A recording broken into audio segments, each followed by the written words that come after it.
Mengapa musibah datang bertubi-tubi? Yang pertama, karena banyaknya maksiat. Surah Yasin ayat 19 yang kita baca setiap hari.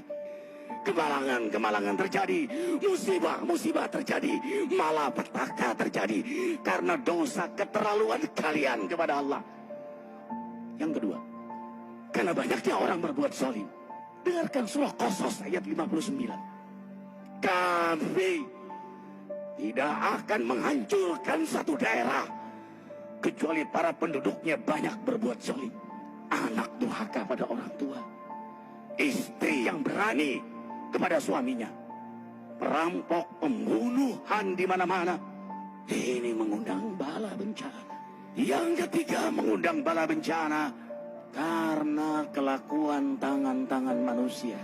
Rum 41. Telah tampak kerusakan di daratan dan lautan karena tangan-tangan jahil manusia, agar mereka merasakan akibat perbuatan mereka. Sebagian mereka merasakan akibat perbuatan mereka, agar mereka kembali kepada Allah.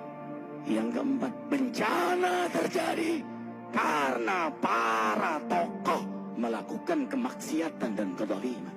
Dengarkan dengan iman, wahai penduduk Indonesia yang mulia.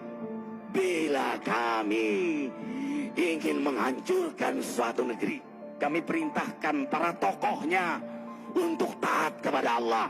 Tapi mereka maksiat, tapi mereka berbuat zalim, tapi mereka khianat kepadaku dan kepada makhlukku. Bahaqqa alaihil qaul, maka haklah untuk mereka datang bala bencana seperti kaum Ad, kaum Samud, kaum Lut, kaum Nuh. Kami hancurkan sehancur-hancurnya. Siapa tokoh itu? Para pemimpin kita yang sumpah Al-Quran di kepalanya, demi Allah tidak korupsi. Lalu korupsi. Siapa lagi?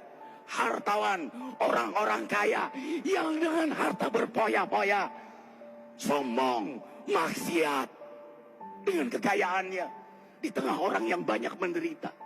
Siapa lagi? Ulama yang menjual ayat-ayat Allah dengan murah. Subhanallah. Yang kelima, mengapa bala bencana terjadi? Karena orang-orang soleh, orang-orang baik diam melihat kemaksiatan dan kemungkaran. Surah Al-Anfal ayat 25. Takutlah kalian dengan musibah yang tidak hanya menimpa orang yang maksiat, orang yang berbuat zalim, tapi juga kalian orang-orang soleh. Maka masa bodoh dengan kemaksiatan bukanlah sikap seorang mukmin.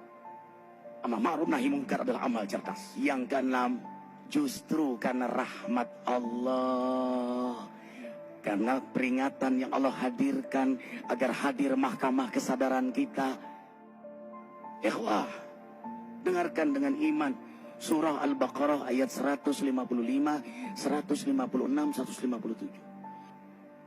Kami pasti uji kalian dengan sesuatu yang buat kalian takut lapar, takut miskin, takut kematian.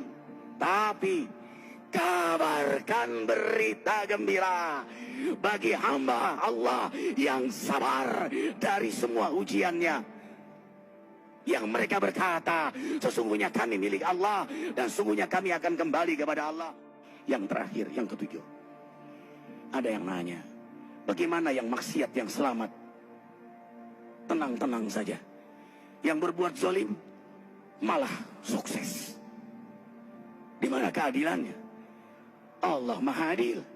Dengarkan surah Hud ayat 15-16. Barang siapa mencari kesenangan dunia, lalu dia menghalalkan semua cara, apa kata Allah? Kami beri, tapi di akhirat tidak mendapatkan secuil pun kenikmatan, malah nikmat di dunianya menjadi bahan bakar azab untuk dirinya. Itulah istidrat. Lalu apa sikap kita sekarang? Orang beriman menjadikan peristiwa apapun sebagai jalan untuk mendekatkan dirinya kepada Allah.